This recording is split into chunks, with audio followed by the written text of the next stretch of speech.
What's up, y'all? I've been hit up a couple times between last night and this morning, um, being asked about the talk. I believe that was one of the questions last night on the debate was the talk, and is it in fact real?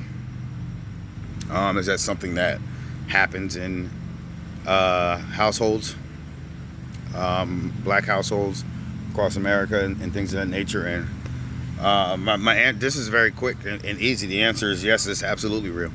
I remember when I was 17 on my birthday and I got my license and I was happy and I ran home. I came home and I showed my mom, and the first thing was the first priority of business that she had was to sit me down, in the in my living room. And I think initially I thought it was going to be be responsible and be mindful of who you have in your vehicle and things of that nature. But that wasn't the talk. The talk was, this is what you do when you're pulled over by the police. It was hands on the steering wheel, much like they said last night. It was yes sir, no sir. With me, I was a bit mouthy. I was a bit mouthy. If I felt as though I'm wrongfully being pinned down on something, on a charge or something or whatever, or someone's got a wrong opinion of me, I'm going to let them know about it. Not much has changed, so I'm still going to do it. But it was for me to watch my mouth. If I needed to go in the glove box, to ask permission to do so. It was literally broken down to a science where it was ask permission to do so. Then when you're leaning in to reaching in your glove box, to let them know, okay, I'm going to lean forward now and reach into my glove box, and I'm going to get this, get out my license and registration. It was to be patient when they're running it, and I was to, be mindful of, my words and my demeanor all the way through until the end of that stop, and hope, that somebody, I just was, nothing bad was going to happen. And that was literally the talk. I think, the understanding of, this is my car, this, you're going to take care of it. You're going to take care of things that are, that we have around the house, and things that are ours, was something that was embedded, into me as a child. So I knew better when it came to that stuff. But I think, in terms of the understanding of that, that talk happened. It absolutely happened. It happened on my birthday, the day that I got my driver's license. So it is in fact true. I don't know what to say, but that's true. And when I asked the question as to why, naturally, if I get pulled over, Mom, I'm gonna comply. But it was just important that when I did comply, I complied in the manner in which she instructed me. And when I asked her why, it was because she knew people, whether were their family members or some of her friends, and now we're talking back in the 70s, maybe early 80s, that god damn, mosquitoes, shut up, these jokers are hibernating right now. Give me some off or some deep woods. Call Mosquito Joe. People that, he got me.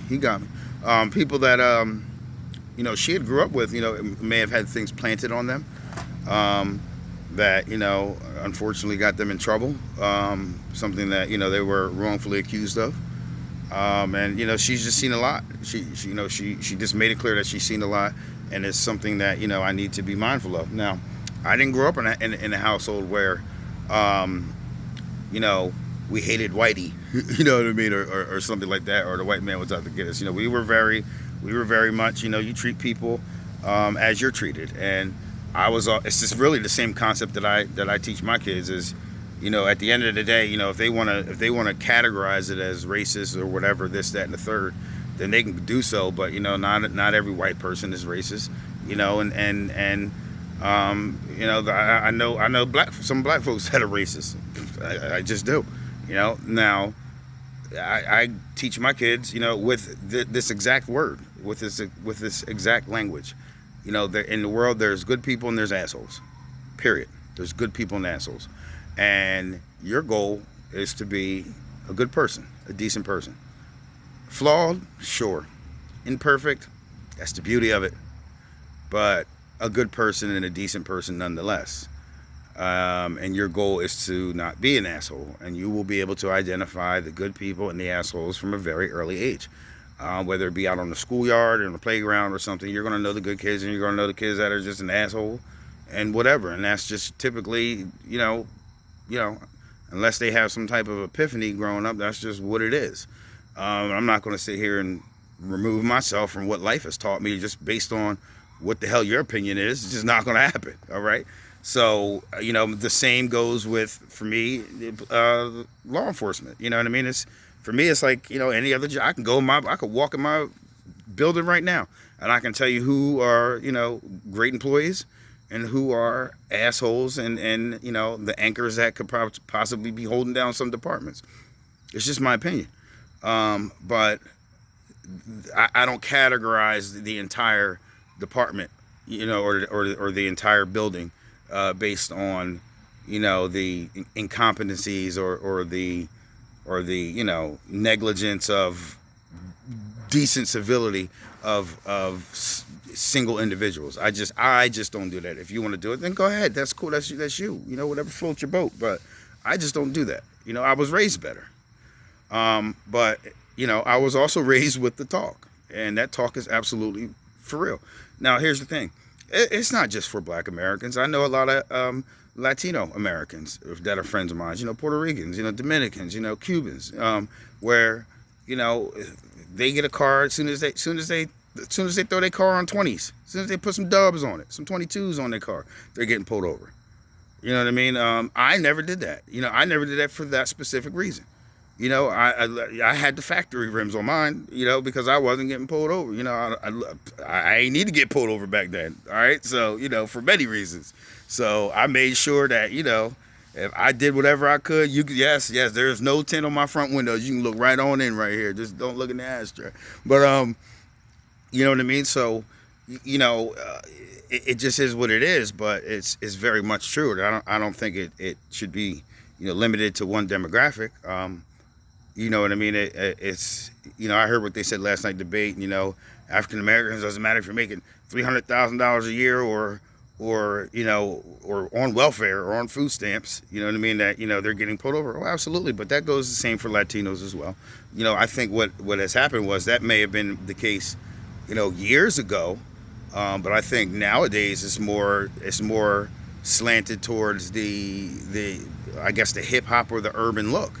I think if you're driving around with, rims and tinted windows, even if they're legal tint, you're being targeted. I know friends of mine that have legal tint, you know what I mean? And a lot of times they're targeted. So, it is what it is. You know what I mean? It's not all law enforcement. I've partnered with, for the sake of, not putting it all out there, I've partnered with sheriff's offices, within the state of New Jersey, and we've developed initiatives for reentry. Where individuals are coming out of the justice system, or coming out of the prison system, and we're helping them get better acclimated to society. We're giving them the work readiness skills in order to better prepare for the workforce, in order to go into the workforce and be an asset. We've done some gang reentry initiatives to help people, to help individuals that were incarcerated that were about that gang life, and to help them transition back into society, but being mindful of, the culture and climate that they may still want to be a part of, and see how we can, organically braid, those two cultures in a sense, into a way where, they can sustain a living. And we've been accomplished in doing that. And that was through the partnership of law enforcement, who in most cases, if we were going for a grant, would volunteer their services. They would pull me aside at the end of some meeting that I may have been attending with, with local stakeholders, and you know what I mean, and different representatives from the community, and they would say, "Hey, Aaron, I like what you're saying. Is there any way I can help?" And these were law enforcement officers, so to just pin them all down under one umbrella of hate and defund and all that, it's ignorance. In my opinion, it's ignorance. There's there are many out there that want to fix what's going on, and I think the importance of this and the importance of this message that, I'm driving home is it shouldn't be limited to this election. Stop putting it in this election. Stop putting race in this election. Race has been an issue. I told you there was a 17-year-old kid that got his driver's license and came home and was happy to show his mom. And I was sat down on the living room couch and I was told, how to conduct myself during a traffic stop. Not for any other reason than I was a person of color. That was the reason, and that was a real conversation. And to hell with you if you don't think that it should have happened. Period. To hell with you, because at the end of the day, that was my mom stressed out about her son and having a sincere conversation with me, almost with where you could the worry in her eyes was noticeable, and it's noticeable because she's lived a much longer life than I have, where it was seasoned, with a lot of experiences that have happened from people that she knows. So it is very much real.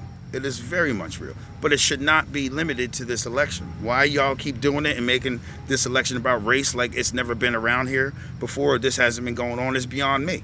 But seriously, you need to get your heads out your asses, and start waking up about, some of the issues that they're bringing to the forefront in terms of, key talking points, which were talking points when you had a black president. They were talking points when you had a wartime president in George W. They were talking points when you had this big, freaking Clinton playing the goddamn saxophone. You know what I mean? And you thought he was for you. You know what I mean? And he did the crime bill and welfare reform, which didn't help us one bit. You know what I mean? So, you know what I mean? This stuff has been going on. This stuff is going on in my lifetime. So let's not make, race and all this stuff a forefront, you know what I mean, in this election. Now, you're going to say, well, it's never been this much divided. On what goddamn planet are you on? And in what country have you lived in where it hasn't been this divided? It might be resurrected right now, okay? It might be illuminated right now, but it's always been there. Now, if you want to think that one man is illuminating it over the other, then that's your opinion. I don't see this man going out every day saying anything. I see the media driving narratives that make people, that induce people's mind to start, bringing these things up and start having these conversations. But, in the 3.5 years, I might be able to think up, one or two, statements that were made that are still being driven home now. But, you have other issues like mass incarceration and wrongful sentences and convictions by the other side that, nobody wants to talk about. So, you know what I mean? What's good for the goose is good for the gander. You know what I mean? If you don't like somebody, then just say you don't like somebody and then make that your point. But when it's time to talk policies, you can't. You absolutely can't. And if you would like to, then let's talk policies. But you're going to lose because you don't have them on your side right now. So, that's just is what it is. Don't make what's going on right now in terms of the political climate about something that, has been resonating for a while. Just don't do it. Just don't do it. Make it about other stuff. But it's not a key issue now. It's been going on a long time. It happened to a 17-year-old boy that I told you that's sitting here talking to you right now and was mindful enough to listen to his mama when she told him, because, I was in those situations. I was in those situations with a lot of my friends, and I'm sure they can testify to that. But it's real. In terms of that, this country has a lot of healing to do. We have a lot of we have a lot of come to Jesus conversations. It's not something that's going to be swept under the carpet. It's kind of like we just got to deal with it. But both sides have to be able to be like, okay, thank you, and this is what we think, and this is okay, thank you.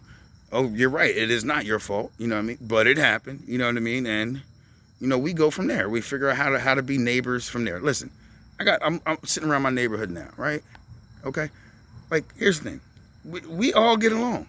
We all get along. If a brother needs some buttermilk because he getting ready to fry some chicken, okay, I can go knock on any of these doors, see if they have it, and they'll give it to me. Even though I don't, I've been staying away from meat lately.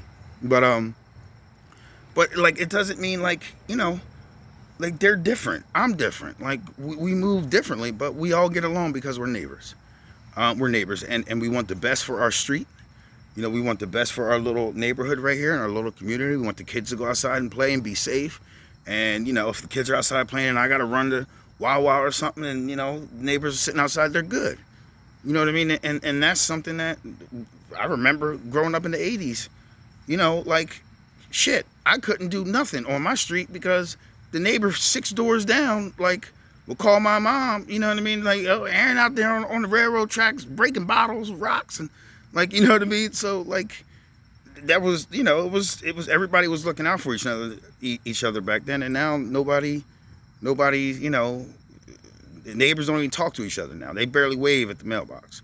So, you know, at some point we have to hold ourselves accountable as citizens and how we let this country go to shit and stop blaming DC.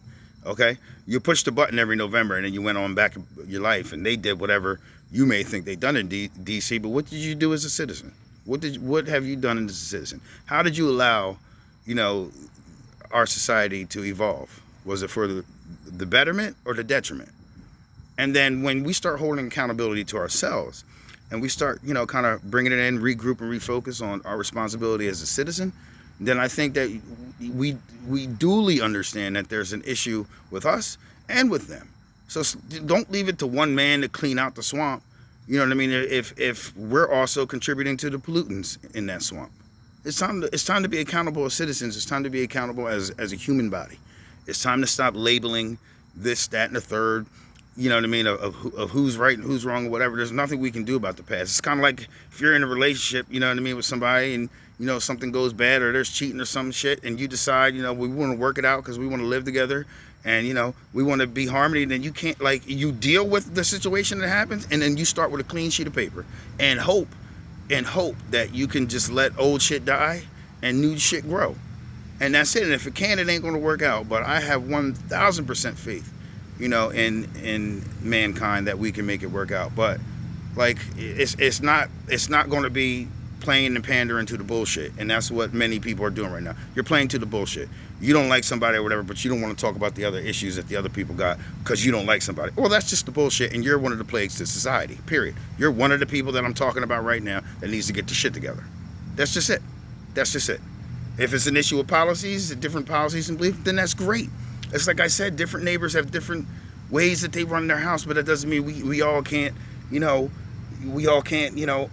find a common ground or find a gray area that we agree in so there's harmony on the block.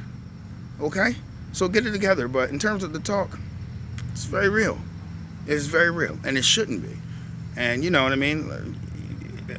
When, you know, if all sides of all colors come to the table and discuss this in complete support, then it ain't gonna be no problem because we're all holding everybody accountable. All right? I love y'all. I'll talk to y'all later, Facebook. Have a great weekend.